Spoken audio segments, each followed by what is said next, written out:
Okay, so I get to introduce our speaker tonight. Dr. Jason Lisle is an astrophysicist who double majored in physics and astronomy with a minor in mathematics at Ohio Wesleyan University. He then went on to earn his master's degree and PhD in astrophysics from the University of Colorado in Boulder. And I think that the creation apologetics community, by far, we're very grateful for him, because clearly God has equipped him with a great mind, and then in turn he has chosen to honor the Lord by giving back to him and serving him. And most of us here know that Dr. Lisle has spent time contributing to the ministries of both Answers in Genesis and ICR, but there's a few things that you might not know about him that I'm going to share. For example, did you know that he's discovered a planet? He also plays the piano, he repairs his own telescopes, and he does calculus problems just for fun. One of the bravest things he's done, however, was about 3 years ago when he stepped out in faith to start his own ministry, the Biblical Science Institute. Dr. Lisle believes that science is a tool that the Lord has given us, and that the appropriate response to scientific discovery is to worship the Lord, who has constructed the universe in such an amazing fashion. So with that in mind, his goals for the BSI are to make available articles and forums so that people can learn the science that is made possible through a creator who upholds the universe in a consistent fashion, and also for Christians to be able to learn to take every thought captive by studying the topics Could you go of... get me the power supply upstairs again? Are you gonna stay down here? No, I can go. Okay. Joyce Also, was unmuted. I took care of that. So also, he tries to encourage Christians to take every thought captive by studying the concepts of logic and presuppositional apologetics. So throughout his presentation tonight, if you have questions, feel free to use the chat room to put your questions, and at the end we'll do a Q&A time. I'll ask him the questions that you guys have entered. Dr. Lisle presents on a variety of topics, including math and patterns, physics, logic, the Bethlehem Star, foundational presentations on the age of the earth. But tonight I asked him if he would come and share with us, remind us of some of the special features of our incredible night sky, so that we could have an opportunity to tell those things to our friends and family and point them to the Creator. So we are blessed to hear one of his hallmark presentations on astronomy and a young universe. Go ahead, Dr. Lisle. Well, thank you very much. It's good to be with you this evening. And of course, I do a number of different presentations, and most of those I've done for what seems like millions of years. I've done them over and over, and they become polished, hopefully, over time. But I imagine, because I know a lot of you, and I figured we get some creation groupies here, and I thought you might appreciate a little different take on some things. So I thought rather than give a canned presentation, I thought I would go into a little more depth this evening than I normally would for folks that I know are very passionate about creation. And I wanted to talk about astronomy in a young universe, and in particular some of the latest research on this issue, some things that I normally would not necessarily bring up in a sort of maybe a Sunday morning service or something like that, where you kind of have to keep the cookies on the bottom shelf because not everybody cares.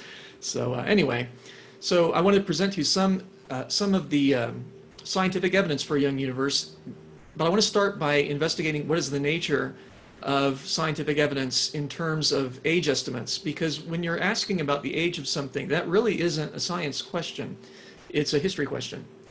You're asking how long ago did something come into existence, and the best way to answer a history question is with a history book, if one is available. And of course, as it so happens, we do have the history book of the universe. The Bible it's more than a history book, but it is a history book, and it records the origin of the universe and of life on earth as well.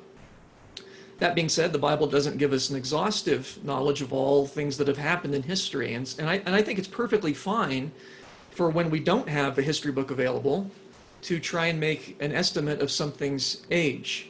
And we do that sort of in our mind all the time. Maybe we look at people and they say, oh, they look a certain age and so on. So we're practiced at this. But how do we do this in terms of estimating the age of something that was around before human beings, at least before we existed? What about the universe? What about Earth? And so on. And generally, when you make one of these scientific estimates, what you're doing is you're observing the rate of change of some process in the present, and then you're extrapolating that observed rate of change, assuming that it applies in the past and or the future.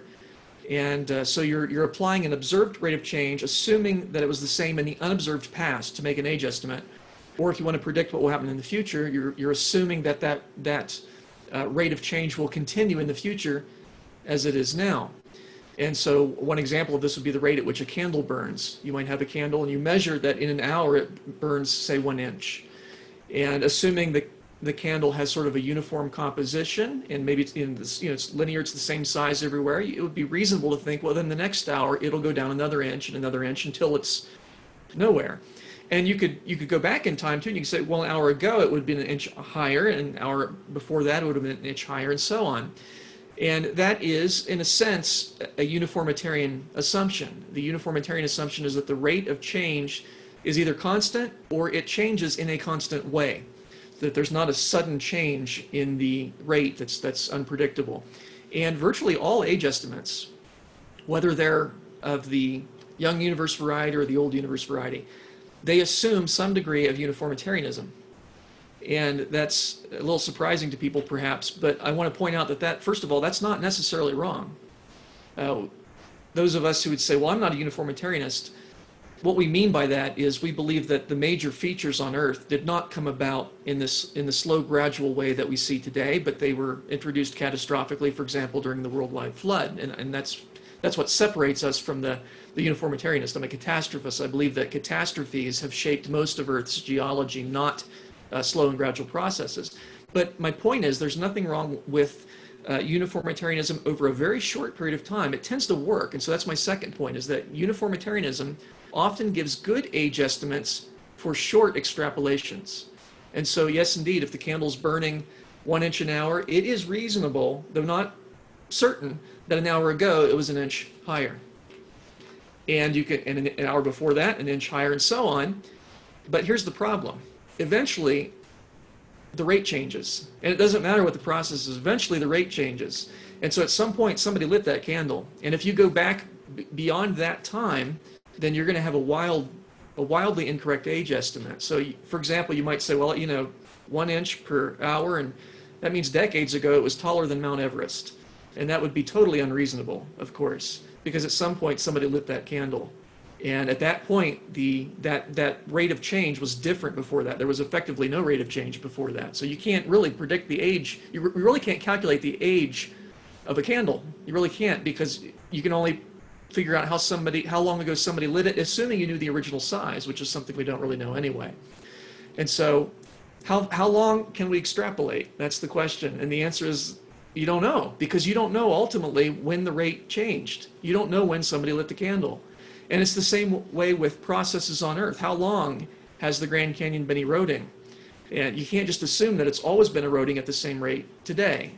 Uniformitarianists do that, but my point is we know from history that there was a worldwide flood that would have affected that rate rather drastically. So how far back can you extrapolate? It'll work until it doesn't, and we often don't know what it is. But the punchline is, the bottom line of this is that the farther back you extrapolate, the more likely your age estimate will be wrong. And that's just inevitable. That's the way we do these calculations. There are sometimes you can argue that the conditions were very likely comparable to today. And so the way the planets orbit, for example, there's no reason to think that the conditions have changed that much. And so I can use the present rate at which planets orbit, and I can calculate where they were 100 years ago or 1,000 years ago with incredible precision until I get back to creation. And then you can't, because at that point, when God introduced the planets, there is no before that. There's no before time where that process continued. And likewise for the future, I can tell you where the planets will be tomorrow or next year or 100 years from now, unless the Lord comes back in between, and then all bets are off. So again, this extrapolation works well in both directions until the conditions change. And sometimes we don't know when those conditions change, and that's the point. And so my third point is that all old Earth or old universe arguments ultimately beg the question. They commit the fallacy of begging the question because they implicitly deny a change in conditions that the Bible records. And so it's effectively they're arguing, well, yeah, this candle's been burning for millions of years and it must have been as tall as Mount Everest when it started. No, that's not correct. Obviously one of the conditions that they deny would be the worldwide flood. Secularists deny that there was a worldwide flood, and that obviously is going to change the rate at which canyons are eroded because all the water on the planet, funneling into the Grand Canyon or at least a large area into the Grand Canyon and so on. But you see, that begs the question because the uniformitarianist has already assumed that the Bible's wrong, that there was no global flood. So they've said the Bible's wrong, rates and conditions are constant, and therefore they conclude that the canyon's millions of years old, therefore the Bible's wrong, but that's the very assumption that they started with. And so you see, it does no good to assume your own position for the sake of proving your own position. That's arbitrary, and that's the fallacy of begging the question. How many old Earth arguments beg the question? I say all of them. I have yet to hear a logical argument for an old Earth or old universe, one that does not already assume at the outset that things like supernatural creation and the catastrophe of the flood that deny those things that the Bible teaches. They're all based on the assumption that those things did not happen. And so it begs the question. Fourth, I do need to point out that uniformitarianism is not necessarily linear. The candle analogy I gave was linear, 1 inch per hour, and it stays 1 inch per hour. But there are other types of change where the change is uniform, but it's not linear. And so, for example, the rate at which radioactive elements decay. If you have an element with a half-life of 1 hour, and you wait 1 hour, half of it will be gone. It'll have converted into the other element. But then in the next hour, it's not all of it will be gone, it's half again will be gone, and half again after that, and so on. And so the amount of material that changes itself changes, but it changes in a predictable way. And so in the case of exponential decay, the uniformitarian assumption would be that it's always been an exponential decay and that the decay constant is the same. And so that basically the same equation that calculates that decay has been in the past as it is today and will be in the future.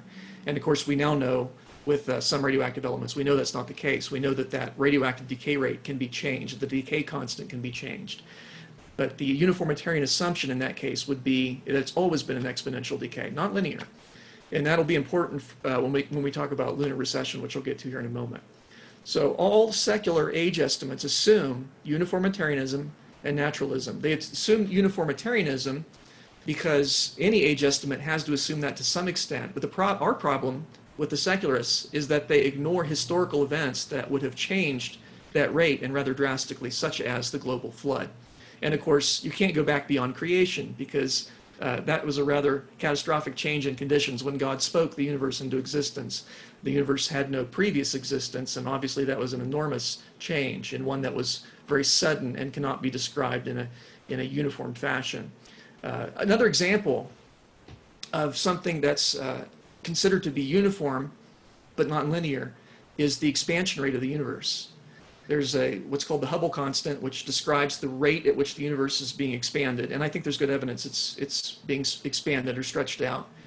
But secularists do not assume that expansion rate has always been constant because it's affected by gravity. The gravity of the galaxies tends to slow the expansion with time. So it would have been quicker in the past. And they include that in their calculation when they want to figure out when the Big Bang allegedly happened. But you see, my point is, you can't go back beyond 6,000 years because that's when the universe was created. And so by ignoring that and extrapolating back to where they think the universe has zero size, and you can't get less size than zero size, so they figure that's the beginning, and that's where the 13.8 billion years comes from. But they're not assuming a constant rate, they're assuming a uniform rate in the sense that it changes, but in a uniform fashion, one that can be predicted mathematically. So fifth, I want to point out that most of the age estimates used by young Earth creationists are upper limits, and that's really important because sometimes we'll point out that there's some system that can't last more than, say, 1 million years, And people say, well, see, there you go. It's at least 1 million years old. No, it can't last more than 1 million years. And so that disallows the secular view, for example, of the Earth being 4.5 billion years old. Can't be that old if it has to be less than 1 million years old. Most estimates are upper limits. And the reason we can do that is because there are certain processes that cannot go back beyond a certain initial condition. And one example would be salt, the rate at which salt flows into the ocean. Even fresh water has a little bit of salt in it. It picks it up from the continents and dumps it into the ocean. The water evaporates, but it just leaves the salt. And so the oceans are actually getting saltier every year. 450 million tons of salt is deposited into the ocean every year. So the oceans are getting saltier and saltier. You run the movie backwards, the oceans would have been less salty in the past, and you run it back 62 million years, and they would have had 0 salt. And so you say that's an upper limit on the age of the ocean. It's not to say the ocean really is 62 million years old, but it can't be older than that because you can't have less salt than no salt. So it's an absolute upper limit, as you see. And most of the arguments, there'll be one exception that I'll do here in a little bit, most of the arguments that are for a young universe are in the form of an upper limit that is much less than the secular view would allow. And the reason we do it that way is because that's what we're doing is called a reductio ad absurdum. A reductio ad absurdum is the way you refute somebody who has a different worldview from yours. Yeah, somebody who interprets the same evidence but interprets it according to different rules. The only way to refute a worldview is to temporarily assume the worldview and show that it leads to an absurd or inconsistent result. And I think we need to be clear about this because there's some confusion on this issue. When I make an argument on the basis of science that the world has to be much less than the secular claim, what I do is I assume, for the sake of argument, uniformitarianism and naturalism, and I show that even under those assumptions, there are certain processes that can't have been going on for billions of years, because again, you can't have less salt than no salt, and so on. And when we talk about the recession of the moon's moving away from the Earth. The upper limit, you run the movie backwards, the upper limit would be when it's in the same place as the Earth. You can't get closer than 0. So that's going to be an upper limit there. And some people are bothered by that. They'll say, but Lisle, you're assuming uniformitarianism. Yes, that's the point. It's not that I actually believe uniformitarianism. I'm assuming it for the sake of hypothesis to show that it leads to an inconsistent result. And that'll be really important because that's the only way you could cogently argue for the age of something on the basis of science in terms of arguing with your opponent. So what we as biblical creationists do is temporarily assume the worldview of our opponent, somebody who believes in either naturalism or uniformitarianism or generally both, and show that even given those conditions, there are certain processes that indicate that their view is wrong, that the universe cannot be as old as they claim. Now, if they were logically consistent, that's what they would try to do when arguing with us. They would say, well, I'm going to assume that catastrophism is true and that the universe was supernaturally created, and show you that there are some processes that can't be as young as 6,000 years. But the problem is nobody does that because there are no such processes. And so it's really interesting. The only people who, in my view, are arguing rationally in this debate are the biblical creationists, because we're doing a reductio ad absurdum. The secularists, or the old earth creationists, are assuming their own starting assumptions of naturalism and uniformitarianism, and then showing that in some cases it gives a consistent result, but that doesn't prove anything. The fact that it gives an inconsistent result in many cases speaks volumes. So let's get into some of these lines of evidence now. One that I like, because it's something I've studied quite a bit, is the lunar recession argument. You've probably heard it before, but I thought maybe we could go into some details on it. The moon is actually moving away from the Earth due to tidal forces. The moon's gravity pulls on the Earth's oceans, and gravity is such that the closer you are to something, the greater the force of gravity. And so the ocean that's closer to the moon gets pulled more toward the moon than the rest of the Earth, and the rest of the Earth gets pulled more than the ocean that's on the opposite side. And so what that does is it stretches out the Earth. It makes the Earth like an ellipse. It's a slight ellipse, but that's what causes tides. So you get one on the moon side, you get one on the other side, and you get those. That's why you get high tides twice a day. If you live on the coast, you know that. So that's caused by the moon, but the Earth rotates, and the Earth rotates faster than the moon orbits. And what that means is the tidal bulges are always ahead of the moon a little bit. The moon makes them, but then they get ahead of the moon because the Earth rotates faster. And when those tidal bulges pull forward on the moon, because they're ahead of it, they cause it to move out. It's a little bit counterintuitive, but if you've ever played with a gyroscope, you know that when things are spinning, it's not always intuitive what they will do. So the moon is actually moving away from the Earth due to tides, which it itself induces on the Earth.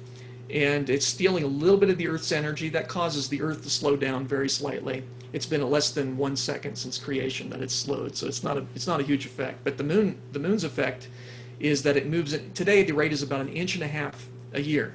That's how much the moon moves away from the Earth every year. Now this is an example of a process that is that secularists will assume is uniform but not linear. In other words, you can't assume that the rate has always been 1.5 inches a year because when the moon in the past was closer to the Earth, the distance was less, and so the gravity would be greater. The tidal effects would be much stronger. And it turns out that the height of the tides is proportional to the inverse of the cube of the distance to the moon, is 1 over r cubed. What does that mean? It means if you move the moon twice as close to the Earth, the tides don't get twice as big, they get 2 to the power of 3. They get 8 times as big. So it's a huge effect. And the interesting thing too is those tides are now pulling back on the moon. They're pulling more strongly on the moon because they're bigger. And they also have a 1 over r cubed effect on the moon. And so the combined rate is 1 over r to the 6th. And so what does that mean? It means that when in the secular view, when the moon was half the current distance that it is to the Earth, the rate at which it was moving away was not 1.5 inches a year, and it wasn't just twice that, it was 2 to the 6th power, which is 64. It was 64 times faster, just based on physics. And so that means it would have been moving at 96 inches per year instead of 1.5 inches. And so the point is, when you run the movie backwards, it gets faster and faster and faster and faster, and it dives into the Earth at 1.45 billion years in a hypothetical past. And of course that's a problem for the secular view because the secularists believe the Earth and Moon are 4.5 billion years old, but the upper limit, just based on the rate at which the Moon is receding, under the uniformitarian assumption that the tidal breaking constant's always been the same, that same, not that the rate's been the same, but the rate of change of the rate's been the same, puts a maximum age at 1.45 billion years. So that's an example of a reductio ad absurdum. The Moon and Earth cannot be that old because even if uniformitarianism were true, they couldn't be that old. And so that is a problem. Now, the secularist could try to alleviate this problem, but how would he do it? He could say, well, for some reason, the tidal breaking constant really was different in the past. And so even though you'd think it would be 64 times faster when it was half the distance, maybe because the configuration of the continent, really it wasn't that much different. It was just slightly faster. But when they do that, what are they doing? They're giving up uniformitarianism, which is the very assumption upon which the billions of years is based anyway. And so they could resolve the problem by giving up the very thing that motivates their belief in the billions of years in the first place. And if they did that, there'd be no real reason to believe in billions of years in the first place. And so that's why I see a belief in billions of years as fundamentally irrational. It's not something you can support logically. And by the way, last time I've read a couple different papers on this topic, the problem of the recession of the moon, from a secular perspective, them trying to solve it. And they agree that it is an issue. And the way they usually try to solve it is by giving up uniformitarianism in some sense, by saying, well, the tidal breaking constant must have been different in the past. But there isn't any evidence for that, and there's no physical reason to think that that would be the case. Another example would be the decay of Earth's magnetic field, that the Earth's surrounded by this invisible magnetic force. It's what causes your compass to point north, and a lot of cars, my car's got it built into the little the rear view mirror. It's kind of neat. It senses the Earth's magnetic field and tells me what direction I'm going. And but that magnetic field is decaying, and we'd expect that because magnetic fields are caused by electrical current. So there's electrical current in Earth's core, it's spinning around like that, and that induces a magnetic field. And we'd expect, because electricity encounters resistance, batteries run down with time. They do, and so that magnetic field is decaying, and so that's something that we need to consider, because that's a rate of change that we could use to estimate the age of things like the Earth, for example. Yeah, I do have to point out too, there's a difference, because I've had one person ask me, or actually more than one, have asked me, well, are we going to float away when the magnetic field decays. No, that's gravity. Gravity is what keeps you on the planet. That's a different force. It's not decaying. But your compass eventually won't work because the magnetic field is decaying. And we get nothing to worry about in your lifetime, but at some point in the future, that's something that people of the future will need to consider. So in any case, we'd expect that. And electrical current, because it's an electrical resistance, that we would expect that would be an exponential decay. So an exponential decay, it's like radioactive decay. It's stronger in the past, and then it kind of gets shallower and shallower. It never quite goes to zero, but so we'll always have a little bit of a magnetic field, but not very much. So that's an exponential decay. That's what we'd expect. The uniformitarian assumption would be that it's always been an exponential decay with the same decay constant. That would be the uniformitarian assumption in this case. And it turns out if you make that assumption and you go back in time, we know what the magnetic field is today. We know it's dropping. We've been able to measure the magnetic field for well over a century and a half. We've been able to measure Earth's magnetic field. It is dropping. It appears to be an exponential decay, as we would expect. You run the movie backwards, and you find that 6,000 years ago, the Earth's magnetic field would have been 20 times stronger than it is today. So your compass would work really well. And it's helpful for other things, too, because our magnetic field deflects cosmic rays, which are harmful to our DNA, so less disease and so on. It would have been very nice. But if you run that exponential decay back 60,000 years, just 60,000 years, nothing compared to the billions of years, the magnetic field, because it's an exponential decay, gets so strong, it would actually be stronger than that of a neutron star, which is enough to rip the atoms of your body apart, because your atoms are made of parts that are charged, and they respond to magnetic fields. So the point is the Earth can't even be 60,000 years old based on the decay of the magnetic field. Really interesting. And my secular colleagues say, well, there's this magnetic dynamo that somehow recharges the magnetic field over time. Well, again, that's not what we're seeing today. What we're seeing today is just an exponential decay. There's no evidence for a recharging mechanism that I've found. And there are problems with generating that anyway. It is possible to take mechanical energy and turn it into electrical or magnetic energy. The alternator in your car does that. But it takes a pretty sophisticated piece of machinery to do that. It's not something that would just sort of happen by itself. And there really isn't any evidence of a magnetic dynamo on the Earth that would somehow recharge the field over time. As far as we can tell, it's just decaying.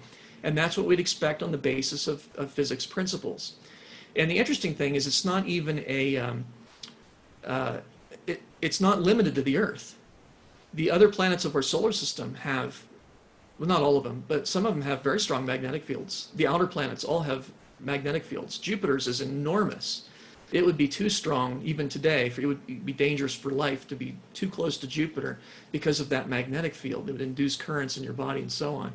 So all the outer ones, Jupiter, Saturn, Uranus, and Neptune, they all have magnetic fields. Mercury, little Mercury has a magnetic field.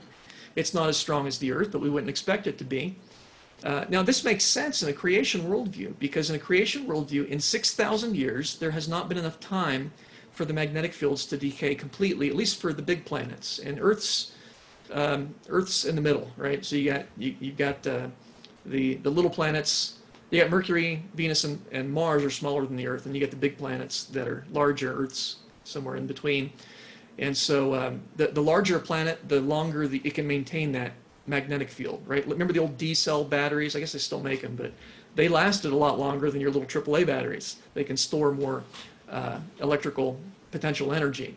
So the big planet like Jupiter's got the most powerful magnetic field of all the planets. We'd expect that. But Mercury, the fact that Mercury's only a third the size of the Earth, and it still has a magnetic field. And we'd expect that if it's 6,000 years old, but if it's billions of years old, it should have decayed a long time ago. It's really mysterious from a secular perspective. So, and again, these numbers that I'm throwing out at you, like the 60,000 years for the Earth, that's an upper limit.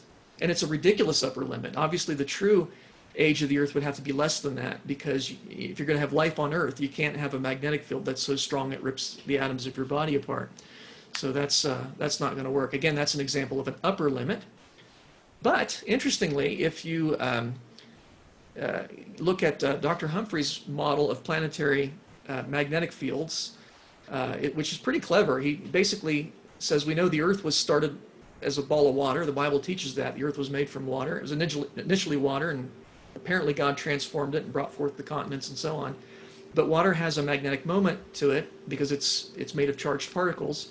And if you assume that those are all lined up at the beginning, then you can actually calculate what the initial field strength of the Earth was. And you can do that for all the planets too. Humphreys thinks that maybe they were all made of water. We don't know that biblically, but it could be that God supernaturally transformed them. And it turns out that if you assume that and you take into consideration the current size and the current electrical conductivity of these planets, based on 6,000 years, you get their current magnetic strength for all the planets. It's really neat. And so this is an example, this is the one exception of where if you hold to the Humphreys model, you can actually get not just an upper limit for the age, but you can actually get the age. And it turns out to be about 6,000 years for all the planets of our solar system, including some of the moons. There's some moons that have little bits of magnetism left that suggest that they were once had a dipole field that's decayed down in the 6,000 years since creation. So it's really pretty neat. Now this relates to another topic that I think is really powerful evidence of the biblical timescale, and that's carbon dating. A lot of people have the impression that carbon dating is what the secularists use to give the millions of years. It isn't. They use other methods like uranium, lead, potassium, argon, and so on. Carbon dating tends to give answers that are pretty consistent with the biblical worldview. And so, for example, C14, most carbon is C12, but there's a variety, C14, which is unstable and decays into nitrogen, and it does so with a half-life of 5,700 years. And for a secularist, that's not very long. So the bottom line is, if you had a chunk of C14 and you waited 1,000,000 years, there would not be a single atom left. In fact, if the entire Earth were nothing but C14 and you waited 1,000,000 years, all of that would have decayed into nitrogen. And we know the rate at which that happens. And again, this is I'm assuming for the sake of argument the secular assumptions of uniformitarianism, that the rate's always been constant. Although I think for carbon dating, that's probably a pretty decent assumption. There's no reason we can think of that it would change, at least not drastically. In any case, when you carbon date something, you inevitably will get hundreds or thousands of years. You'd never get millions of years for something. If something were really genuinely millions of years old, it should have 0 C14 in it. And yet we routinely find C14 in fossils. If there's sufficient carbon left in the fossil, there'll be C14 in it as well. Just about everyone we've checked. In fact, I'm not aware of any exceptions of fossils that have been carbon dated that have ended up where there's no C14 in them. Or chunks of coal. You can take a chunk of coal. In the secular view, coal beds are supposed to be hundreds of millions of years old. There should not be a single atom of C14 in them. But we find that every chunk of coal we've ever examined has C14 in it. And that would not be the case if they were millions of years old, because C14 doesn't last that long. Really compelling. Now, what does this have to do with the magnetic field? Well, even when we carbon date things, we're making some assumptions of uniformitarianism, and we would do better if we had better estimates of whether or not conditions really have been constant. You see, carbon dating, at least the uncalibrated carbon dates, assume that the C14 in the atmosphere has always been the same as it is today. And so C14 is produced in the upper atmosphere when cosmic rays bombard nitrogen atoms and they convert some of them into C14. Now the C14 wants to decay back to nitrogen, which it will eventually do. So it's produced in the upper atmosphere and then it eventually decays. But in the meantime, it settles down and you eat food, or plants take in some of that carbon dioxide. Some of that carbon dioxide is C14, and they convert it into oxygen. And then we eat the plants and we eat some of the C14. And so a small fraction of you is unstable right now. You'll have a little bit of C14 in you, and that's okay. It's decaying into nitrogen, but you're eating new food. You're replacing it. But then when you die, the C14 just decays away.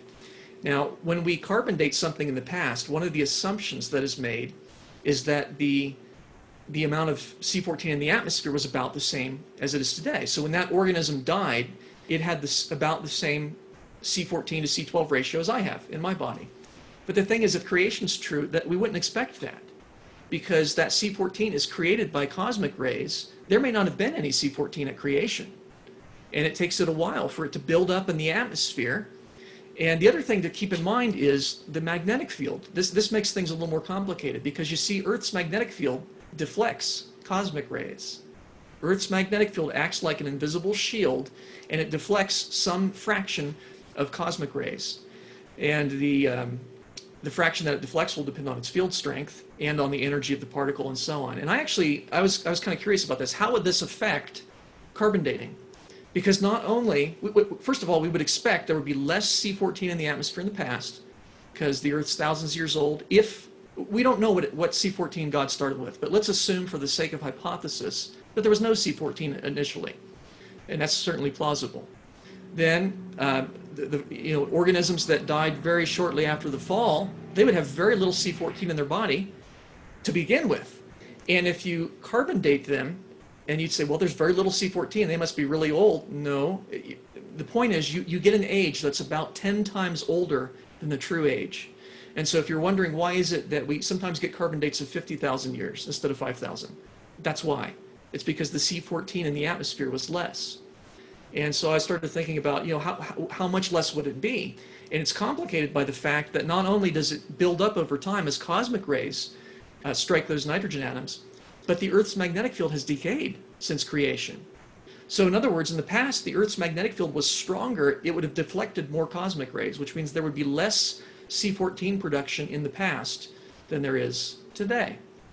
And that's going to affect carbon ages. And so a colleague of mine, Dr. Nathaniel Jeanson, actually asked me to look into this a little bit because he was looking at wanting to calibrate carbon dating, and he was asking, can we theoretically predict what the C14 in the atmosphere would be at some time in the past? It's not a prediction, it's a post-diction. So what it was, can we estimate what the C14 in the atmosphere was at some time in the past, given the decay of Earth's magnetic field and the rate of cosmic ray production, which we assume is the same because we don't know any reason why that would change. And it turns out you can estimate it, but it's tricky because there's a lot of complicating factors.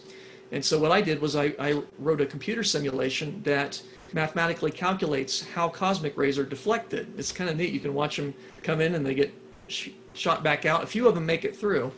And it turns out that the two factors that determine whether or not a cosmic ray makes it to the Earth's atmosphere, where it can potentially produce C14, is the energy of the cosmic ray and the latitude on Earth. So if you live in Alaska, you're getting a greater dose of cosmic rays than if you live in Hawaii. That's the way it is, because that's the way the magnetic field works. Near the poles, it's easier for the cosmic rays to come in. But if a cosmic ray has enough energy, it'll come in anyway. It'll be able to get through that today. But in the past, the magnetic field was stronger, so that deflects cosmic rays of higher energy. The bottom line is, I wrote a simulation that showed if the Earth's magnetic field decays in the fashion that we think it does, how much C14 would be in the atmosphere, assuming that we started with 0. And do we get the correct age estimates when we date things? And if you assume just a simple decay like that, then it turns out you don't get the right answer. But I wasn't really expecting that. I just wanted to try it to see if it worked, because my creation geologist colleagues tell me that there is evidence that at the time of the flood, because of the rapid plate tectonics that disturbed the currents in Earth's core and caused the magnetic field to rapidly flip, and some of that would continue a little bit after the flood, and then it would sort of peter out, and then it would go back to a simple exponential decay. The energy probably has always just been decaying, but the field strength, we know it flips. There's good evidence of that. And in fact, lava flows. When lava hardens, it locks in the magnetic field of the Earth at the time it forms. And so if you know the age of the lava flow, say historically or by some other method, you can tell what the Earth's magnetic field was at that time. There's good evidence that it's flipped. And so I added that to the simulation. I said, okay, we'll just assume a simple decay up until the flood year, and then we'll let the magnetic field oscillate like that. And it turns out if you do that, the amount of C14 that is produced in 6,000 years matches the amount of C14 that is currently in our atmosphere. And so that tells me I'm onto something here. We got a good approach here. And it turns out that if you do that, you'll find that the percentage of carbon at the time of the flood would have been about 5%, what it is today, which would cause the age estimates, if you didn't include for that, to be about 10 times the true age, which is exactly what we find. And so that tells me I'm onto something. But I haven't published it yet because there's still some nuances I haven't figured out. For one thing, I've allowed the magnetic field to continue to oscillate to the present, but there's good evidence, the geologists tell me, that that's not the case, that the oscillations petered out shortly after the flood. And I haven't been able to get all of the details yet. But I think it's interesting that basically, if the Earth's 6,000 years old, which it is, and if you let the magnetic field decay the way we think it has, then you get the current amount of C14 in the atmosphere, and you get the age estimates that you would expect for flood fossils. So it's kind of interesting. This is sort of new research. I haven't published it yet. I just thought you might find that kind of interesting. That it's just neat. I mean, I expect it to happen. I expect the science to line up with the biblical model, but it's always neat to see it anyway. Another indication we have of a young universe is internal heat of planets. Some planets, not all of them, but a lot of them, give off more energy than they get from the sun. And Jupiter's the example that I like to use. Jupiter gives off about twice as much energy as it gets from the sun. It's taking in 1 unit, gives off 2. Taking in 1 unit, gives off 2. We call that heat, internal heat. And if you think about that, that means that Jupiter is constantly losing energy. After all, if it's giving off more than it's taking in, eventually it's going to run out. And Jupiter's a pretty big planet. It's over 10 times the diameter of the Earth. And so it's got a lot of energy to begin with. It can run for 6,000 years, no problem. It's like a drop in the bucket. But if you run it for 4.5 billion years, it should have run out of heat a long time ago. It should have exhausted all that energy into space. The problem is even worse with Neptune. Neptune gives off 2.6 times as much energy as it receives from the sun. And so it would have, again, and it's far away, it's further away from the sun. It's, 3 billion miles away, something like that. So it's a problem in the secular worldview. They should have run out of heat billions of years ago. And by the way, Earth does this too. But in the case of Earth, they think there might be a mechanism to produce the heat, namely radioactive decay. And radioactive decay does produce a small amount of heat. And so if you have, and certain kinds of radioactive decay have a half-life of billions of years, so they potentially could last long enough. And so that's why I don't use the internal heat from the Earth as a definitive argument for a young universe, although it might be, because as far as I can tell, no one's done the calculation to see if the Earth has a sufficient amount of radioactive materials to maintain its internal heat for 4.5 billion years. I don't think that calculation's been done. It may not be possible. We may not know exactly how many radioactive elements are in the Earth anyway. We only have access to just the crust and maybe just a little bit of the mantle, but that's about it. That's about all the far we can penetrate in terms of actually getting samples. So in any case, so a lot of these planets do have internal heat. The exception is Uranus, and it's a wonderful exception because Uranus is a near twin of Neptune. They're almost identical. They have almost identical composition. They're about the same size. They're about the same mass. They're the same color because they have the same composition. And yet Neptune has internal heat and Uranus doesn't. And Uranus is the one that's closer to the sun. So you think if anything ought to have at least absorbed more heat in the past, it would be Uranus. Yeah, but this is just an example of God's creativity. And it makes it very difficult for the secularists to try and account for how you have all this internal heat in a universe that they believe to be billions of years old, or a solar system that they believe to be 4.5 billion years old. So really interesting. We've also seen heat in moons, which I think is pretty interesting. And let me see if I can switch over here to, is that going to work? Let me move the zoom out of the way. There we go. So you should be seeing, this is Io, this is a moon of Jupiter. And it has, all those little pock marks that you see on that, those are volcanoes. And they are, Io is one of the most volcanically active, it is the most volcanically active world in the solar system, way more than Earth. When Voyager 2 flew past Io back in the 80s, it found 9 volcanoes going off at the same time. And the reason that's why it looks so weird is it's been completely resurfaced by volcanic outflow.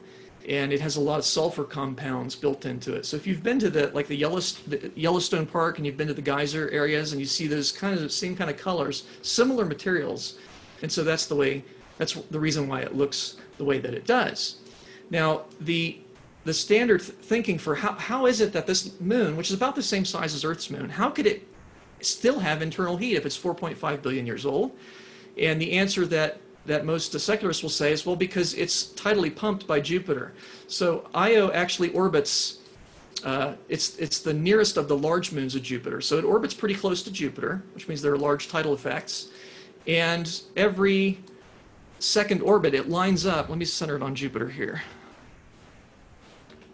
So there's Io and Europa. And if you watch them orbit, every 2 orbits, Io and Europa line up. And Io gets a little bit of a gravitational tug when that happens. It gets stretched by the tidal force between Europa and Jupiter. And so the idea is tidal flexing will generate heat, and that's true, it does. And so, but again, the question is it enough? And I don't think that that calculation has been done, but I leave that as an open question. So I haven't really used Io as a indicator of recent creation, but it very well could be. It very well could be. The next moon out, Europa, has indications of youth as well. Europa is well known. It's an icy moon, different types of ices, and if you look at one side of it, there are these incredible scratch marks. Looks like a cosmic cat came and just swiped the side of the moon there. Really amazing. And the current thinking is that those are actually eruption sites for geysers of water vapor. And we don't know that for sure with Europa, but we do know it for sure with one of Saturn's moons. So let's go there next. Saturn's moon Enceladus. We'll see if we can pin this down here. Saturn has a lot of moons, by the way. I think 82 is the latest count. Let's go to Enceladus. And you can see when we rotate it around, it has the same kind of scratch marks that Europa has. And we know in this case that those are water geysers because the Cassini spacecraft actually saw one of them erupting, and it measured the water vapor being spewed out into space. Now that's significant because that means this little moon has internal heat. It has enough heat that it's able to spew water out in these little geysers. And yet Enceladus is a small moon. It's much smaller than Earth's moon. And so the idea that it could still retain that internal heat after billions of years, well, it's really pretty absurd. It's really pretty absurd. And even the secularists are perplexed by this one because there is no tidal flexing, or there's not much on Enceladus because it doesn't orbit in between like Jupiter and a large moon. It does orbit Saturn, but the next moon out is a pretty good distance away. So these are indications that the solar system really isn't anywhere near billions of years old, because there's no way these moons could maintain that heat, especially these small ones. It's just not going to happen. Another moon that's perplexing to the secularists is Titan. And that's the, by the way, you can see Titan in binoculars. If you find Saturn, you'll see this little orange star next to it. That's Titan. It's the largest moon of Saturn, the second largest moon in the solar system. And it is distinctly orange because it has these compounds in the atmosphere, tholins, that are produced when methane is destroyed by ultraviolet light. And that's the interesting thing about Titan, is it's got all kinds of methane in its atmosphere and on its surface. Because of the cold temperatures of Titan, methane acts a lot like water does on Earth. And so Earth has a water cycle, right, where you have evaporation and rain and so on. Titan does that with methane. It rains methane and it collects into rivers and they form lakes, and then it evaporates back up into the atmosphere again. Of course, we can penetrate the surface of Titan now using radar, and there are indeed lake beds full of methane. And that's interesting because methane is destroyed by the ultraviolet light of the sun. There's no known source for it that could produce new methane, not on Titan. On Earth, we have a source of methane because animals produce methane, but not on Titan. It should have run out of methane literally billions of years ago, if it were really billions of years old. But in 6,000 years, there's still plenty of methane left.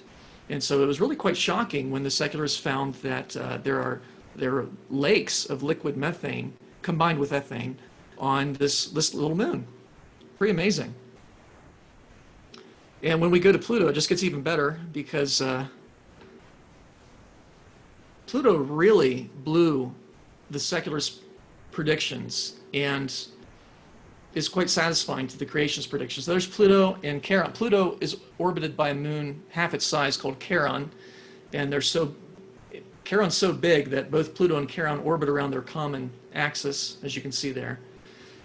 But I feel so blessed and so privileged that we now have detailed images of Pluto, because I grew up in the 80s, and we had what we call the Grand Tour, where you had the outer planets of the solar system visited: Jupiter, Saturn, Uranus, Neptune, but we didn't have any images of Pluto. And back in the 80s, Pluto was still a planet, so that was really bumming, real quite a bummer. And there it is today. There's what the New Horizons spacecraft flew past Pluto in July of 2015. The craft was launched, by the way, in 2006, so it took 9 years to get to Pluto. It's about as fast as we can make a spacecraft, so it's pretty interesting. So here we go. There's Pluto. And it was surprising because the secularists were expecting Pluto to be just pockmarked with craters. Why? Because Pluto is a tiny world. It's only 2/3 the size of Earth's moon, so there can't be any internal heat left on Pluto. It would have been gone, billions of years ago. And Pluto only gets about 1/1000th the energy from the sun that the Earth gets because it's so far away. So there's nothing to heat up anything on Pluto, and so there should be no geology because geology is powered by heat. And instead, they were expecting to see a world, a dead, cratered world, heavily cratered, because there's lots of other stuff out there at the distance of Pluto that's orbiting at about that distance, and Pluto should have been impacted by a lot of those trans-Neptunian objects. But what we find instead, there are a few craters. You can see them there. There are a few, but not many. And there's this one region here called Sputnik Planitia, where there are no craters at all. And that was absolutely mind-blowing to the secularists. Because can you imagine this world orbiting out there among all these other objects and nothing hits it for 4.5 billion years? It makes no sense whatsoever. And even the secularists don't conclude that. They would say, obviously, this section of Pluto must be young. And I would argue, well, yeah, the whole dwarf planet's young. There's no doubt about that. But this section right here, you see these, I don't know if you can see them. I hope it's transmitting sufficiently clear. But it looks like a jigsaw puzzle. Like there's little pieces that have been put together. There's this tessellation pattern, and that apparently is due to convection cells that are now frozen in place. But at one time, that was molten material. It was liquid, and you're seeing the tops of the convection cells there, a lot like the granulation that occurs on the sun. So really remarkable.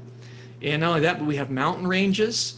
There's the somewhere over here is the Hillary mountain range, and then below that there's another mountain range down here, and those might look tiny, but those are about the size of the Rocky Mountains, just to give you a feel for it. So they're big. And again, that would be impossible if Pluto was just a cold, dead world. It shouldn't have any geology at all because there would be no internal heat left after 4.5 billion years. It should be just pockmarked with craters, but instead you find mountains, you find chasms. You can see some of these channels here, really rather remarkable. Charon has some of those too. We go to Pluto's largest moon, Charon, just there in the background. Charon.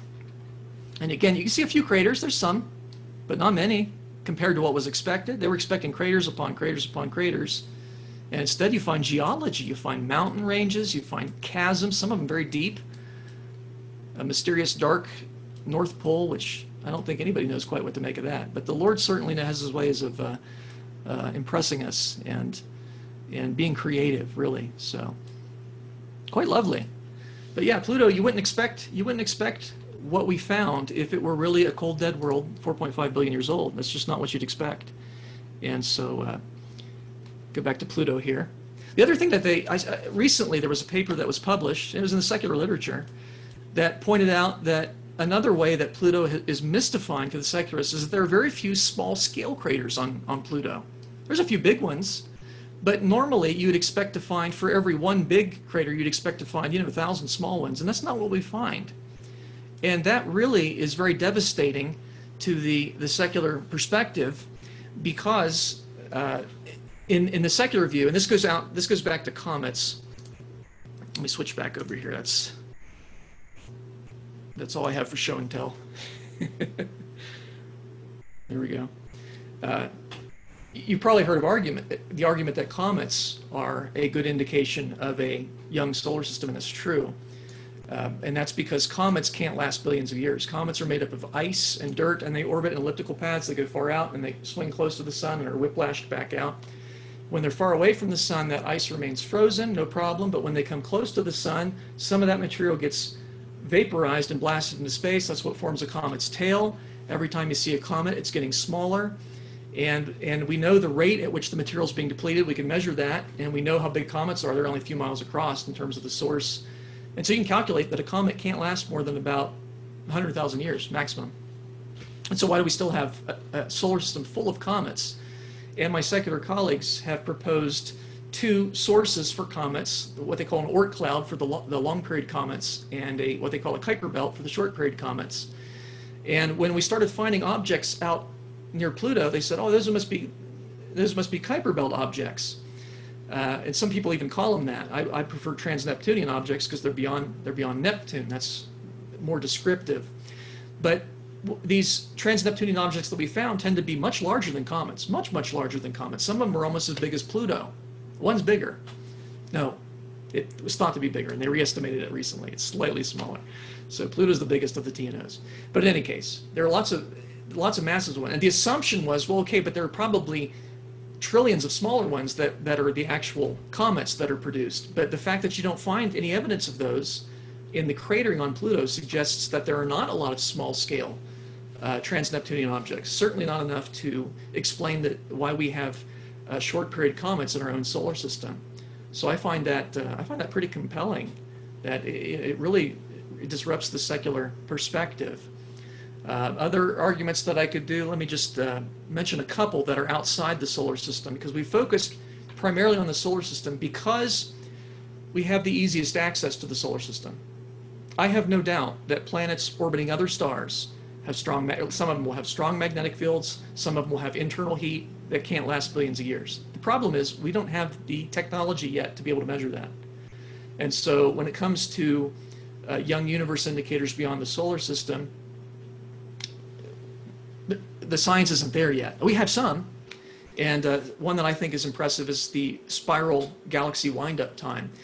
Spiral galaxies, they rotate faster on the insides than on the outsides in terms of their angular velocity. A star near the core of a galaxy will make a loop in less time than a star near the perimeter. And if you think about what that means, if it's a spiral galaxy and you have this structure, that means that structure has to be constantly twisting itself tighter and tighter. And I actually ran some computer simulations to see how long does it take before the spiral shape is unrecognizable. And it's well less than 100 million years before it's wrapped up like in one of those old phonograph records. But that's not what we see in the actual universe. The actual universe, we see spiral galaxies, some of them very loose, where the spiral arms look like they're only one time wrapped. So and in the secular view, galaxies are supposed to be 10 billion years old. But again, based on the spiral winding, they can't be more than 100 million years old. And by the way, my secular colleagues are well aware of this conundrum. I didn't invent this. I just ran a simulation to see how bad it was, and it turns out it's pretty bad. So the 100 million years is an upper limit and it's a kind of a loose upper limit, because even before that, it's twisted tighter than we see any galaxy actually twisted. So the galaxies are not millions or billions of years old. They're much younger than that. And my secular colleagues have said, well, maybe there's density waves that create new spiral arms as the old ones wrap up and so on. And those, we can talk about some of those maybe in the Q&A, but those models have their problems as well. And they presuppose star formation. I'm skeptical of star formation because in order for a star to exist, it's not a problem, because it's in such a small space that the gravity balances the outward gas pressure and the energy that's released and produced from nuclear fusion. Once you make a star, it'll stay like that. But to take a nebula, which is spread out over a vast region of space, and compress it into a star is trickier than a lot of people are led to believe. We're told, well, gravity just pulls it in. But the problem is the gas pressure in a typical nebula is orders of magnitude greater than gravity. It's much, much greater than gravity. And so the gas pressure is outward. And so all the nebulae that we're aware of are expanding. We don't see any that are contracting.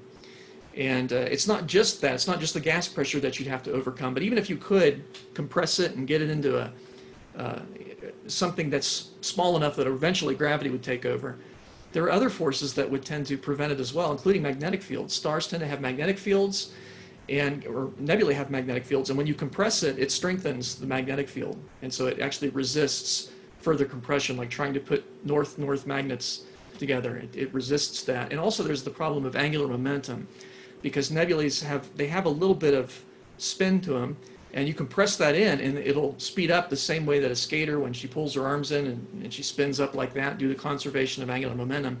And that would tend to prevent the star from collapsing any further. And so you have to find a way to dump the angular momentum, maybe magnetic braking or whatever. And there are speculations on how this happens, but we've never seen a star form. I'm very skeptical that they do.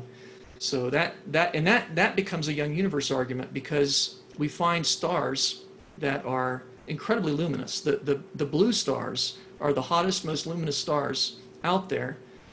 Red stars tend to be not as Well, red star, there's a range. You can have fairly bright red stars, but the blue ones are bright. They're bright, and they use a lot of energy. They tend to be the most massive kinds of stars, so they have the most fuel available, but they use it up at an incredible rate.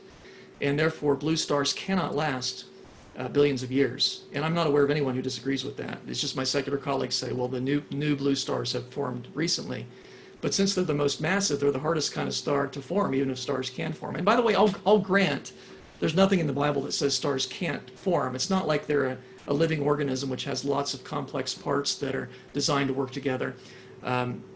No, stars are big balls of gas. And so, I'm not saying it's impossible. I'm saying that the conditions under which a star could form seem to perhaps not exist anywhere in the actual universe. I remember running some numbers with Russ Humphreys one time, and we looked at, just to overcome the magnetic field pressure, it'd take 4 simultaneous supernovae to compress the gas to a point where that would be sort of sensible. So I'm very skeptical that that happens. And if that's the case, then, and even if they do form, blue stars would be the least likely to form because they are the most massive. You'd have to get all that material, which is resisting compression due to gas pressure, angular momentum, and so on. So anyway, I could go on, but we're near the time, my time limit, so maybe we want to do some Q&A now. Hope that's been a blessing to you, and hopefully maybe something you hadn't heard before. Yeah, I think that was great. I think that was really interesting. And boy, do we have a lot of Q&A for you. So let's start. The first question is, what is your take on Dr. Hugh Ross's beliefs on the age of the universe? Well, I think he's mistaken. He obviously believes in the Big Bang and the billions of years. And the interesting thing, too, if you read his testimony, he was believing that stuff long before he ever read a Bible. So he grew up learning that the Big Bang was scientific fact. Now, I disagree with that. And then he reads the Bible and he says, I think I can make this line up with the Big Bang. Well, I don't think you can, because the Bible is contrary to the Big Bang. The Bible teaches God created in 6 days. The Big Bang teaches billions of years. Even if, of course, Ross tries to make the days long periods of time. But there's really no basis in Hebrew for doing that. The Hebrew word day, yom, in the context of Genesis, unquestionably means a literal day. It doesn't mean a long period of time. It can't in that context. But even if you made the days long, the order's different. In the Big Bang view, you have the universe, you have the stars forming billions of years before the Earth. According to the scripture, Earth's made on day 1, stars are made on day 4. So the order of events is different. In the secular narrative, or the secular time scale, which Hugh Ross accepts, the fish evolved long before fruit trees, but according to the Bible, fruit trees are made on day 3, fish are made on day 5. So the order of events is different. You can't reconcile the two. So I think Hugh Ross is very badly mistaken. He's not following what we would call a proper hermeneutic. He doesn't really know how to read the Bible. He tends to think that he knows the Big Bang is true, and then he reads the Bible in such a way as to accommodate that particular view. And in his weaker moments, he's as much as said that. He says, you can think of nature like a 67th book of the Bible, and you have to make all the books agree. And so you have to read Genesis in such a way as to accommodate what he calls the 67th book of the Bible, which I would say, no, there's just the 66. Those are the ones that God inspired. God did create nature, but it's not a book. It's not meant to be read in a literal fashion. You can't do that with nature. So, yeah, I disagree with that. And I've written about hermeneutics in a book called Understanding Genesis. And in that book, I actually have 3 chapters where I deal with Hugh Ross's claims. So you might have a look at that book, Understanding Genesis.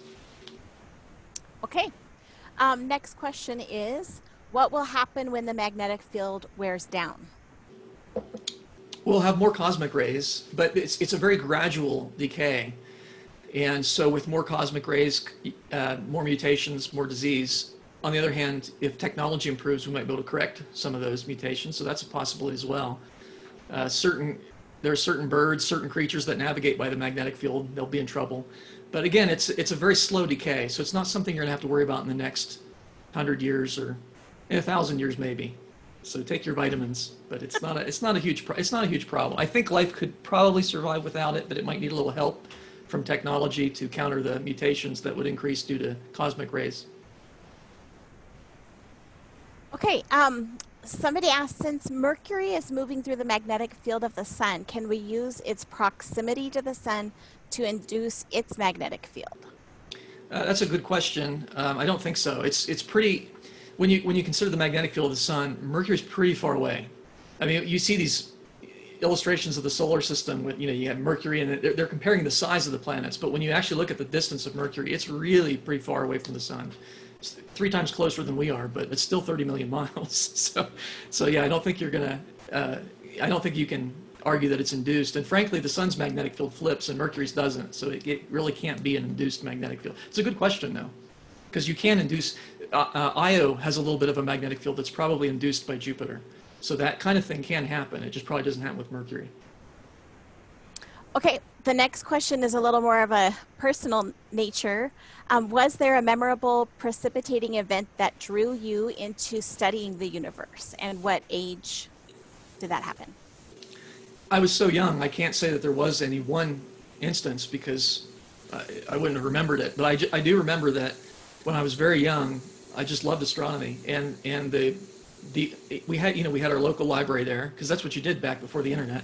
You went to the library to learn stuff before you could ask your phone, and I wasn't even remotely concerned with any book other than astronomy. Those were the ones I would get, and when I read, and all the ones that were appropriate to my age level. And once I'd read all those, then I started moving on to other science things. But I'm sure I've read every book in the Guernsey County Library on astronomy, at least, again, appropriate for that age level. So when I was young, I loved it. And it was when I was in, probably when in high school. I'm trying to think if it was junior high or high school.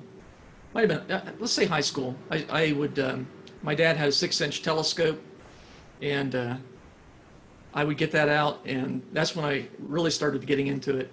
In terms of observation, because I guess when I was a kid, it never occurred to me that, yeah, you can actually see some of these things with a telescope, and you can if you know where to look. And so I still enjoy that to this day, and I have better telescopes today. So yeah. Okay. How do they explain the inconsistencies with what they see and what they expected on planets and moons in particular? Well, I think it's just mysterious to them, really, as to why Pluto looks the way it looks, and why does Titan have all this methane. It's just another mystery. I mean, none of us have complete knowledge of the universe, and so we're all willing to tolerate some mysteries within our worldview. It's just that in the secular worldview, you have a lot more to deal with. You have a lot of things that don't make sense. You have a lot more failed predictions, I think, than in the creationist worldview. But we have our mysteries too. We have things that we don't fully understand. It's just that there aren't as many of them because we have a correct starting foundation. We start with God's word. But yeah, my secular colleagues, they would admit that a lot of these things are issues, and in some cases they'll say, well, we think we've solved that. We have a particular model for that. Fair enough. You're welcome to propose that, but they're generally not provable. Otherwise, it wouldn't be a model anymore. It would be established. Well, and so that goes into the next question of what are some of the rescuing devices that secular scientists will try to use? Or do they just leave these problems as questions we need to gain information on in the future? Combination of the two. With the magnetic fields, they appeal to the magnetic dynamo 100% of the time. They'll say there's some kind of recharging mechanism, even though every magnetic field that we've been able to measure twice is decaying, at least with Earth and with Mercury, certainly. Even though all the planets have a magnetic field much larger than you'd expect, there must be some kind of recharging mechanism. And they've invented the magnetic dynamo to account for that. The magnetic dynamo is supposed to take the rotational energy of the planet and convert some of it into the magnetic field, basically. And that model requires the magnetic field to be well aligned with the rotation axis. For Earth, it's pretty close. It's 11 degrees different. But with Uranus and Neptune, it's not even remotely close. Not even close. Uranus's rotation axis is like that, and the magnetic field's like that. They're not even close. And Neptune's similar. It's tilted like that, and the magnetic field doesn't even go through the middle. So both of those are contrary to the magnetic dynamo model. So that would be the rescuing device that they would use, and I would point out it's got incredible flaws with it, and its theoretical justification is really iffy as well. You really need differential rotation to get anything like a dynamo going, and you don't have that certainly not in planets like Earth. You don't have differential rotation there, so that's not going to work for the Earth. For the other one, for internal heat, I have seen Well, you have the four giant planets, and three of them have the internal heat, right? Jupiter, Saturn, and Neptune, and Uranus is the odd man out. And the last paper I read on that, and I forget exactly what the rescuing device was, but they had a different rescuing device for Jupiter than for Saturn and for Neptune. And so that's generally considered pretty weak when you have to have three different models to explain three data points. It's best if you had one model that can kind of explain them all. With Saturn, they would say that its internal heat is produced by helium settling into the planet. And that converts some of the gravitational potential energy of the helium into heat. And that is possible. And when we look at Saturn's atmosphere, it is very slightly depleted in helium. Perhaps some of it's settled in.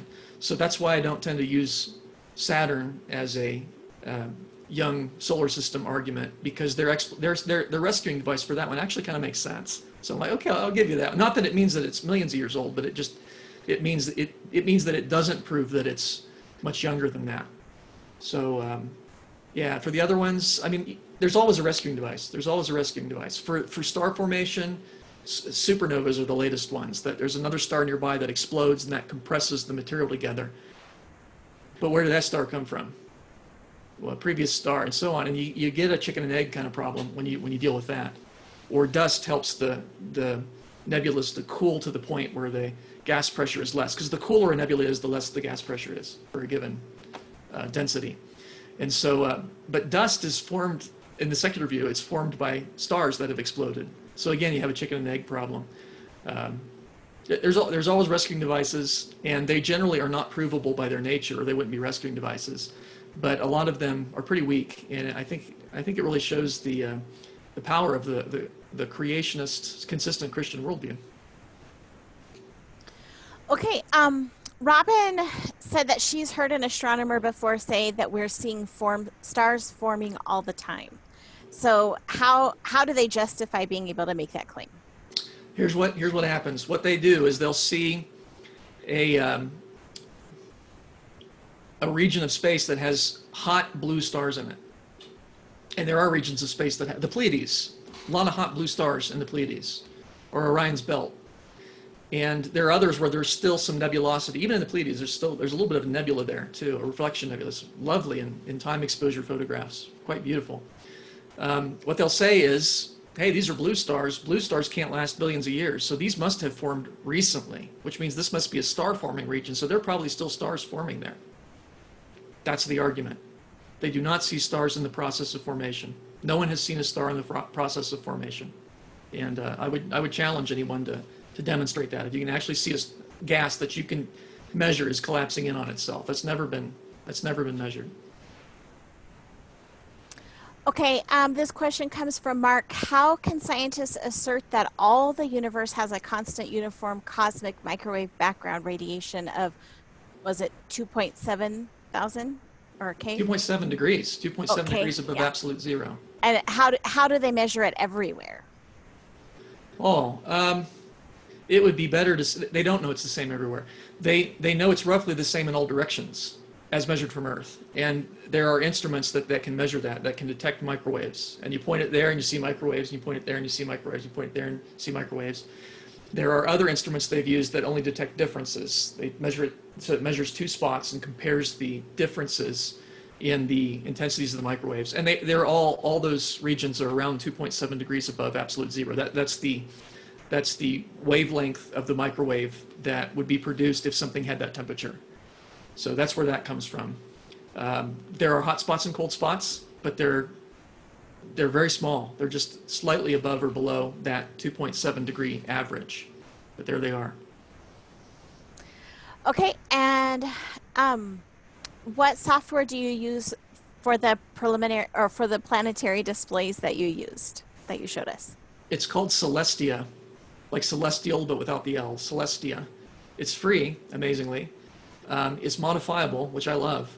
You can, and they made it easy to modify. You can add in objects. You can, as new data come in, new data maps for planets and so on. And so if you download it, and you should, it's a wonderful program, and it is free. It used to be on shatters.net, if you go to shatters.net. But if you just look up Celestia on the internet, you can download it. but the vanilla version that you'll get will not be quite as pretty as mine. I've touched mine up a little bit, and including Pluto, I added, because it didn't come with a good detailed map of Pluto because they hadn't mapped it yet when I downloaded it anyway. So as soon as I got the New Horizons data of the world map of Pluto, I was able to reconstruct that and then add it in. So I've made some little modifications there. But, and then there's other places where other people have made modifications and posted them publicly for free download. There's a website called Celestia Motherlode where you can find higher resolution maps. But frankly, even the vanilla version of the program is just wonderful. It's a really nice piece of software, and God bless them for making it free. I just think that's wonderful. Okay, well, that seems to be the last question that people have put out. Are there any more questions, guys? Maybe Dr. Lisle, you could tell us a little bit more about BSI and about what you're working on over there. Yeah, thank you. Yeah, Biblical Science Institute, that's our website, biblicalscienceinstitute.com. And a lot of free articles on that website. Everything on it's free except we have a forum. I do have to eat, so I need to make a little bit of money somehow. So some of our supporters then will by giving $20 a month, they have access to a forum where they can interact with me and with others directly. And I'll try to answer their questions to the best of my ability. And I've found the forum to be a real blessing, and not all of our partners use it, but it's a neat resource. But the rest of the website's free. You can check out all kinds of articles on there. I'm very close to finishing a series of articles I've been doing called The Worlds of Creation, which is a tour of the solar system basically from a biblical perspective. And I've had a lot of fun with it. I hope people have enjoyed it because we have these amazing images of some of these worlds that the Lord created ultimately for his glory and perhaps for our enjoyment as well. But thanks to the technological advancements, we've been able to send spacecraft out to things. So we have these wonderful images of Pluto and so on. The article that'll go up tomorrow morning will be on asteroids and how they confirm biblical creations. That's fun too. And we've actually sent spacecraft to certain asteroids, so we know what they look like, and it's amazing. It's mind-blowing. So that's a great resource. And there's a web store on there as well. If you go to the web store, you can get any of the books that I've written or the DVDs that we've done. So I have a couple of DVDs on astronomy that you might want to get, or maybe just one. Another one's in production. We'll see when that happens. And then books, Understanding Genesis, Ultimate Proof of Creation, Taking Back Astronomy. Those are some of the highlights there. So I'd encourage you to check it out. So biblicalscienceinstitute.com. Okay, and a question came up. Do you do live presentations on your website yet?